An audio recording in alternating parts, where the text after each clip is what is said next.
الحمد لله وكفى وسلام على عباده الذين اصطفى خصوصا على أفضلهم وخاتم النبيين محمد الأمين وعلى آله وصحبه أجمعين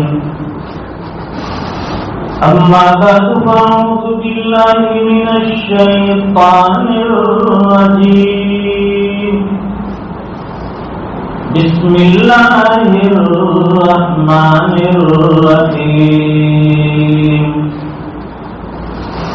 والعصر إن الإنسان لفي خسر إلا الذين آمنوا وعملوا الصالحات وتواصوا بالحق وتواصوا بالصبر صدق الله العظيم. وعن ابي سعيد الخدري رضي الله تعالى عنه قال سمعت رسول الله صلى الله عليه وسلم من رأى منكم منكرا فليغيره بيده فإن لم يستطع فبلسانه فإن لم يستطع فبقلبه وذلك أضعف الإيمان.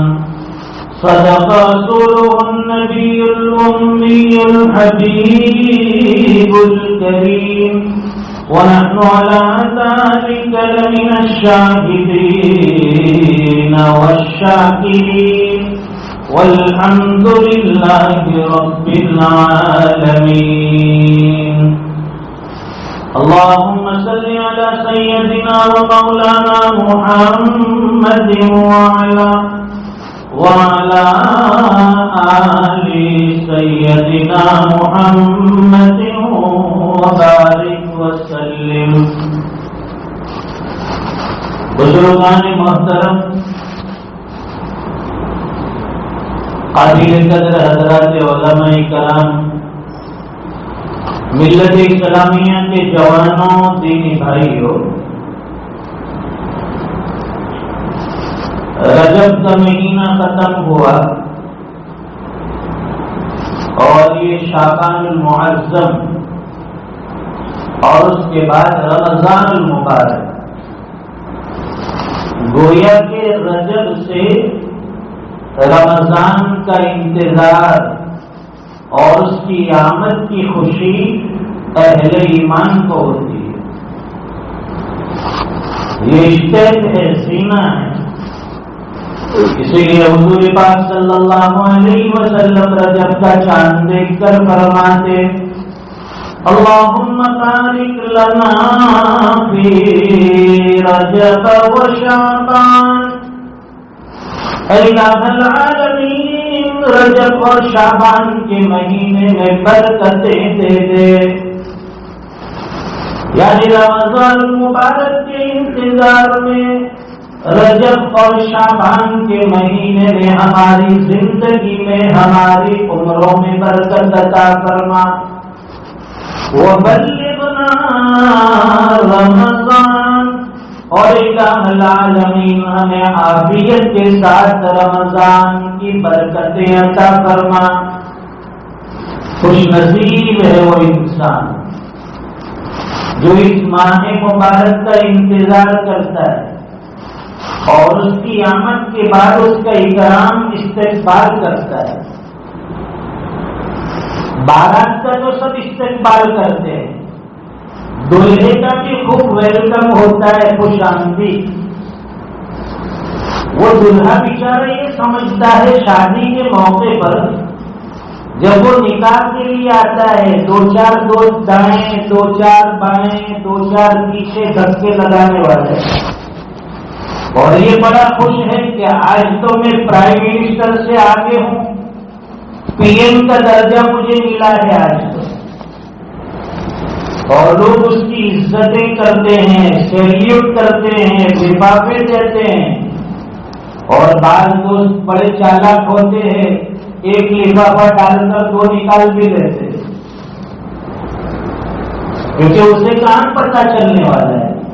تو وہ دلہا جب نکاح کے موقع پر مسجد میں انٹری کرتا ہے یا جہاں اس کا نکاح ہونا ہے وہاں جب وہ آتا ہے تو سب کی نگاہیں اس پر ٹکی ہے، جمی ہوئی ہے، کتنا خوش نصیب انسان ہے، آج اس کا نکاح ہونے والا ہے، اور یہ بھی دل ہی دل میں بڑا خوش ہوتا ہے کہ آج تو میرے وارے اور نیارے ہیں، آج تو پورا دن میرا ہی ہے۔ لیکن وہ بیچارہ سمجھتا نہیں ہے کہ یہ زندگی کا پہلا دن خوشی کا، اس کے بعد پیچھے غم کی لمبی تاریخ پڑی ہے۔ آج اس کی بڑی آؤ بھگت ہوگی، بڑا ویلکم ہوگا۔ اس لیے ہمارے حضرت مفتی عارف حسن عثمانی رحمۃ اللہ علیہ جلالین کے درس میں اکثر یہ بات فرماتے تھے، ضرافت کے طور پر طلبا کو سمجھانے کے لیے،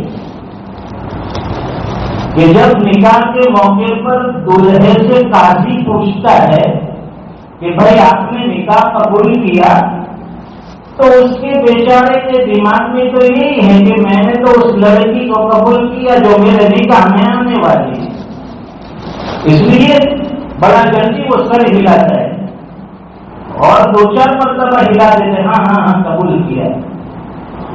فرماتے حضرت کہ اس کو یہ معلوم نہیں کہ اس کے پیچھے اس نے لمبی فہرست قبول کر لی، کہ میں نے آٹا قبول کیا، میں نے دال قبول کی، میں نے سبزی قبول کی، میری مسالے قبول کیے، مکان قبول کیا، تیری زندگی کی ساری خوشی، تیری زندگی کے سارے غم میں نے قبول کیے۔ پھر وہ روزانہ سوچتا ہے، پچھتاتا ہے، یار اس موقع پر تو میں نے صرف یہی سوچا تھا کہ لڑکی قبول کی، یہ دال چاول بڑی مسالے سبزیاں یہ تو میں نے سوچا ہی نہیں تھا۔ اس لیے پہلے سے تیاری ہونی چاہیے۔ گجراتی میں ایک مقولہ ہے، کہوت کہتے اس کو، کہ پڑھنے کا پچھتائی میں کمارا ہر کھائے۔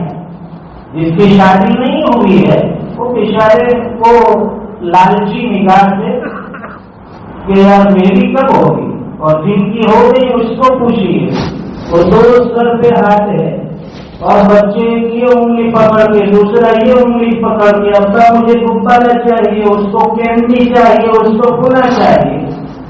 خیر یہ تو قدرت کا ایک نظام ہے، مقصد بتلانا یہ ہے کہ دولہے کا ویلکم ہوتا ہے، اس کے لیے لوگ خوش آمدید کہتے ہیں۔ اہل ایمان جو ہوتے ہیں وہ رمضان کا استقبال کرتے ہیں، اس کا ویلکم کرتے ہیں، اس کی آمد پر خوشی کا انتظار کرتے ہیں۔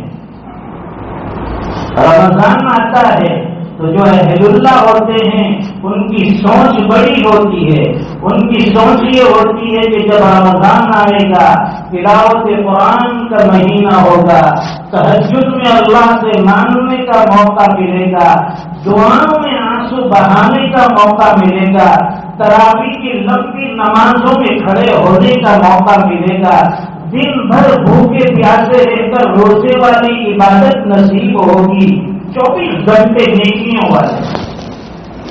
اور ایک ہم اور آپ ہیں، بھائی رمضان آ رہا ہے، سموسے تیار ہو گیا نہیں، پکوڑے کہاں سے منگوائیں گے، افطار میں بھی پہلے سے کانٹیکٹ سبزی والوں سے، فروٹ والوں سے، بھائی 1 مہینے تک روزانہ تجھے میرے گھر پہ فروٹ پہنچانا ہے، حساب عید کے دن کر لیں، گوشت والے کے وہاں 1 مہینے تک تجھے گوشت بھیجنا ہے، سب پہلے سے تیاری۔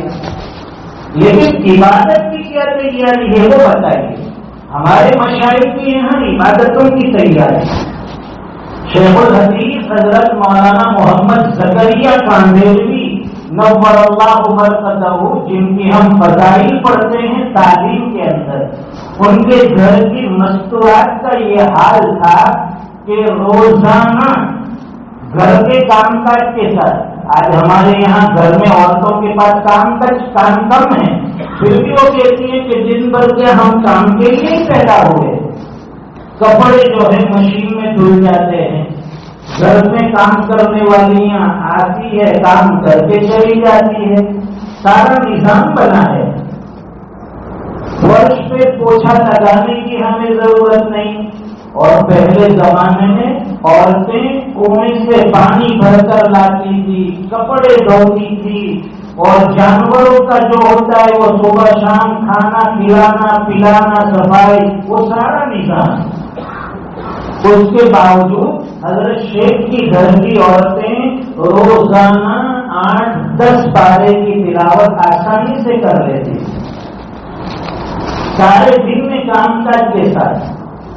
آج ہم بالکل فارغ ہیں، کتنے جوانوں کے منہ سے ہم نے سنا ہے، میں اپنی بات نہیں کرتا ہوں، وہ خود آ کر بتاتے ہیں کہ جب رمضان آتا ہے دل میں بڑا جذبہ ہوتا ہے، شوق ہوتا ہے، بھائی اللہ کا مہینہ آ گیا، اللہ کا مہینہ، کیوں کہ یہ رمضان اللہ کا مہینہ ہوتا ہے۔ حضور پاک صلی اللہ علیہ وسلم فرماتے ہیں شعبان شہری و رمضان شہر اللہ، شعبان یہ میرا مہینہ ہے اور رمضان یہ اللہ کا مہینہ ہے، تو یہ حضور کا مہینہ شعبان ہے، اس کا بھی استقبال، آنے والا مہینہ رمضان کا اس کا استقبال۔ تو وہ جوان کہتے ہیں کہ تمنا ہوتی ہے خوب تلاوت قرآن کریں گے، انشاءاللہ اس رمضان میں کم از کم 3 پارے کی تلاوت ہم ضرور کریں گے، یہ سوچ کر آتے ہیں۔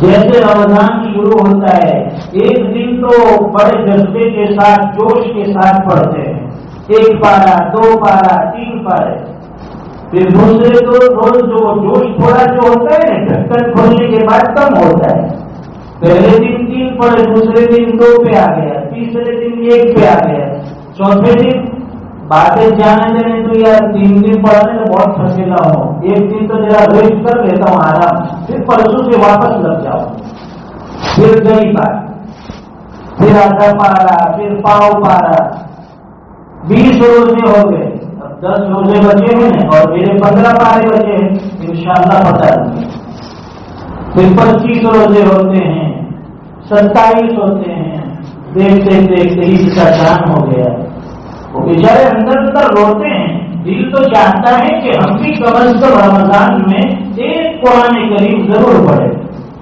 لیکن حالات ایسے ہیں، ماحول ایسا ہے، اور ساتھ میں اینڈرائڈ موبائل کا زمانہ۔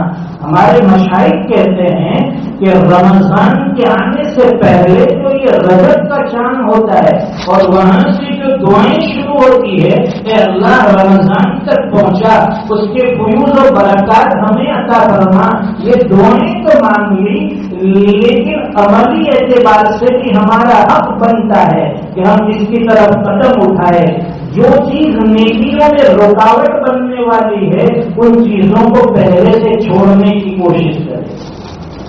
جوان رات کو 12-1 بجے تک موبائل پہ لگا ہے، کیوں؟ روزانہ کی 2 GB پوری کرنی ہے، ہاں 2 GB پیسے دیے ہیں پوری کرنی ہے، نہیں کریں گے تو کیا گناہ ہونے والا ہے؟ کیسے بھی کر کے پوری کرو، جب تک وہ آتا نہیں کہ بھائی 50% گیا، 70%، 90%، ابھی 10% باقی ہے، وہ اس کو نیند تک نہیں چھوڑتا ہے، اگلے دن کی بھی جیوی کھینچ لیتا ہے، سارے گناہوں کے کام ہو رہے، عبادت کی توفیق نہیں ہوتی۔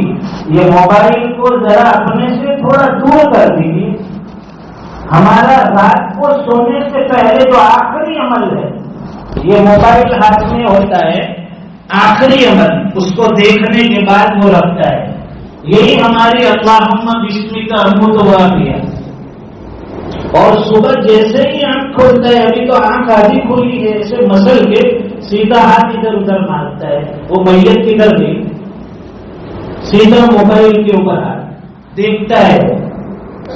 بھائی تو گروہ منتری بھی نہیں ہے, پرائم منسٹر بھی نہیں ہے, پھر اتنی فکر تجھے کیوں ہے؟ دیش چل رہا ہے, محلے چل رہے ہیں, علاقے چل رہے ہیں, تو چل رہا ہے, پھر کیا اتنی فکر؟ سیدھا موبائل اٹھا کے اب دیکھتا ہے کس کس کا میسج آیا. ارے اللہ کے بندے, روزانہ اللہ کی طرف سے 5 وقت کے میسج ملتے ہیں, حی علی الصلاح, حی علی الفلاح, اس کی کبھی فکر نہیں. اور موبائل پہ کون سے میسج آئے اس کی تجھے پڑی. بنانے والے نے تو اچھی نیت سے اس کو بنایا اور نکالا ہے کہ بھائی اس سے لوگ اپنا کام کریں گے. آج دنیا میں روزگار بھی لوگ اس سے کماتے, آن لائن بزنس ہے, اور اس میں نہ جانے آپ کتنی اچھی چیزیں ڈاؤن لوڈ کر سکتے ہیں. اس کے اندر ساری کتابیں ڈاؤن لوڈ کر کے پڑھیے, بخاری شریف, مسلم شریف, تفسیر کی کتابیں, حدیث کی کتابیں, اور جو بھی آپ اچھی اور نیکی کی چیزیں استعمال کرنا چاہیں آسانی سے مل جاتی ہے. تو جن کی ذہنیت اچھائی والی ہو, جن کا جذبہ نیکیوں والا ہو, وہ تو ہر چیز کے اندر سے اپنی پسند کی چیز, اپنی اچھائی والی چیز نکالتے ہیں.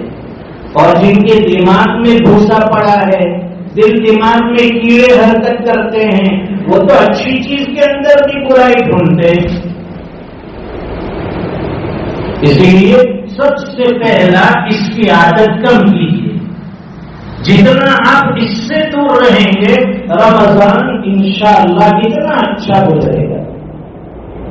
بھائی کیا ضرورت ہے؟ ہم نے بہت سے لوگوں کو دیکھا ہے, انگلینڈ کی سرزمین پر دیکھا ہے, انڈیا کی بات نہیں کرتا ہوں, وہاں انگلینڈ کی سرزمین پر دیکھا ہے, رمضان جیسے آتا ہے اینڈرائڈ موبائل بند, بالکل سادہ بٹن والا موبائل.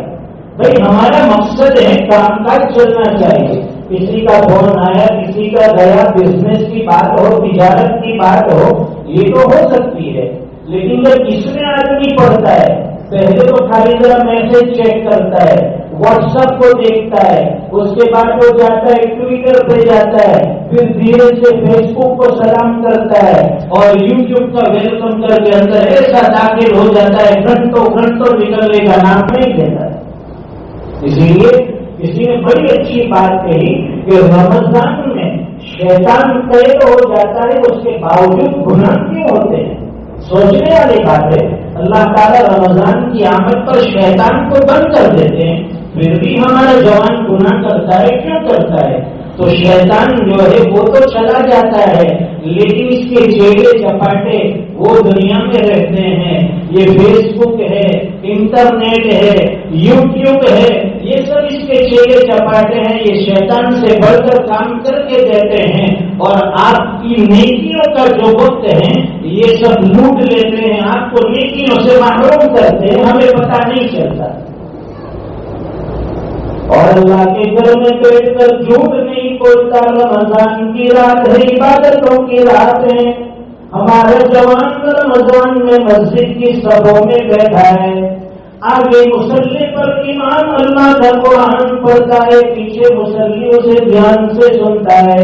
ہمارا جوان مسجد کے کونے میں بیٹھا ہے, کونے میں بیٹھ کر موبائل پہ PUBG گیم کھیلتا ہے, نہ جانے کیا کیا موبائل میں اللہ کے گھر میں بیٹھ کر گناہ کر رہا ہے. رمضان بھی محفوظ نہیں ہے گناہوں سے. پہلے تو گھروں میں گناہ ہوتے تھے, بازاروں میں ہوتے تھے, اللہ کے گھر میں گناہ ہو رہے. PUBG موبائل جو ہے وہ مسجد کے اندر کھیل رہا ہے. میں نے اپنی آنکھوں سے دیکھا ہے ایک جوان کو کہ رمضان میں آخری صف میں جو تھے بیٹھے چند جوان, ایک آدمی موبائل چلاتا ہے, اندر میں PUBG کھیلتا ہے, دوسرے ساتھی اس کے بیٹھے دیکھ رہے تماشا. ارے بھائی اللہ کے گھر کو نیکیوں کے ساتھ بجا لاؤ, اس میں گناہ مت کرو. اللہ کے گھر میں نیکیوں کا درجہ بڑھ جاتا ہے تو گناہ کا درجہ بھی بڑھ جاتا ہے. نہیں عبادت کرنی ہے یہاں سے چلے جائیے, لیکن اللہ کے گھر کو گناہوں سے محفوظ رکھیے. آنے والا مہینہ مبارک, اس کے آنے سے پہلے جو ہمیں تیاری کرنی ہے کہ گناہوں سے آدمی بچ جائے, محفوظ ہو جائے. ابھی سے عادت ڈالے. سب سے بڑی چیز جو ہے یہ موبائل کے ذریعے ہونے والے گناہ سے آدمی بچے. دوسری چیز کہ جہاں جہاں ہماری دوستی ہے، ہمارا فرینڈ سرکل ہے، اور ہم جن کے ساتھ اٹھتے بیٹھتے ہیں ان سے تھوڑا بیٹھنا آہستہ آہستہ کم کریں. کیونکہ بھائی رمضان آنے والا ہے، رمضان آتا ہے ہمارے جوان جو ہے 2-4 دوست اور بڑھا دیتے ہیں. ارے بھائی یہ 2-3 دوست ہے وہ تو دن میں ساتھ دیں گے، رات کو گھومنے والے بھی تو چاہیے، تو 2-4 اور بنا لیتے. بھائی کہاں آج چھاپے بازار کا چکر لگاتے نلی سے اپنے سیوی کریں گے. ارے واہ بھائی، دنیا میں روزے دار تو ایک ہی بچا ہے کہ گلی پائے سے تو سیوی کرے گا. پھر افطار جو ہے نا وہ راندر میں ماما کے پراٹھے بہت جوڑتا تھا، مزہ آ جاتا ہے. ارے بھائی ہمارے اکابر اور اسلاف کی زندگی دیکھیے، شہری میں بھی وہ سوکھی روٹی زیتون کا تیل، افطار میں بھی وہی سوکھی روٹی زیتون کا تیل، افطار بھی اسی سے، شہری بھی اسی سے. روزہ شروع ہوا تو وہی سوکھی روٹی، اور جب افطار کے وقت گلے میں جا رہی وہ بھی سوکھی روٹی. سیدہ عائشہ صدیقہ رضی اللہ تعالیٰ عنہ کے یہاں جو روٹی بنی تھی، سائی نے آواز دی اللہ کے نام پر کچھ دے دو. پوچھا خادمہ سے گھر میں کچھ ہے؟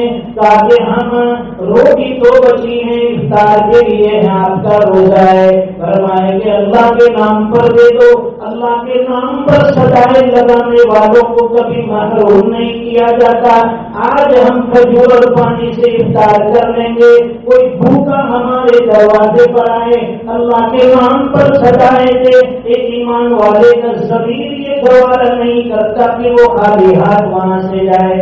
وہ افطار کا سامان بھی دے دیتے، اور ہمارا دسترخوان پڑا ہے، بھرا ہے، دنیا بھر کی نعمتیں، اور ہمارا پڑوسی بیچارہ اس کے پاس افطار کے لیے کوئی چیز نہیں ہے. یہ بھی یاد رکھیے، پڑوسیوں کا حق ہے، محلے والوں کا حق ہے. ہم حلیم پہ حلیم اڑائے جا رہے ہیں، کھچڑے پہ کھچڑے کھائے جا رہے ہیں، افطار میں اتنا کھا لیتے ہیں کہ نماز میں تراویح نہ آتے ہیں، اتنی کھٹی کھٹی ڈکاریں لگتی ہے، پڑوسیوں کو نماز پڑھنے میں تکلیف ہو.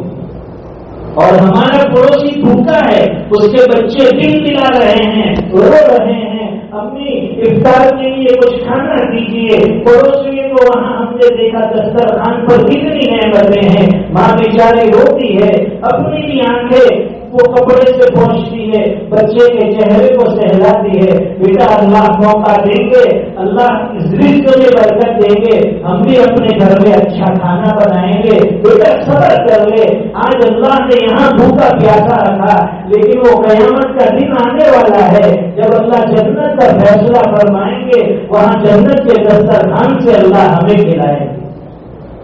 پڑوسیوں کا خیال کیجیے، رشتے داروں کا خیال کیجیے. رمضان آتا اسی لیے ہے، یہ غم کا مہینہ ہے، غم بانٹنے کا مہینہ ہے. ایمان والوں کے دل نرم ہو جاتے ہیں، نیکیاں آسان ہو جاتی ہے، بہانے سے نیکیاں. حضور پاک صلی اللہ علیہ وسلم فرماتے ہیں کہ جس نے کسی روزے دار کا روزہ افطار کرایا، اللہ تعالیٰ اس کو بھی روزے دار کے روزے کا ثواب عطا فرمائیں گے. صحابہ کرام نے سوال کیا، اے اللہ کے رسول، کہیں اس کے روزے کے اندر سے کوئی کمی نہ ہو جائے، یعنی روزے دار کا روزہ رکھا اس میں ہے، ثواب ہمیں ملے گا. فرمائے تو اس کو تو ملنے ہی والا ہے، لیکن اس کے روزے کا ثواب اللہ تعالیٰ افطار کرانے والے کو بھی دیں گے. پھر صحابہ کرام نے سوال کیا، اللہ کے رسول، اگر کسی کے پاس افطار کرانے کی طاقت نہیں ہو تو کیا کریں؟ اللہ کے نبی نے فرمایا کہ اگر پانی کا ایک گھونٹ یا لسی کا ایک گھونٹ یا ایک کھجور بھی کھلا ہے، پانی کا ایک گھونٹ تو سب پلا سکتے، لسی کا ایک گھونٹ پلا سکتے، اس پر بھی اللہ تعالیٰ اسے یہ فضیلت اور یہ اجر و ثواب عطا فرمائیں گے. کتنا آسان ہے نیکیاں کمانا.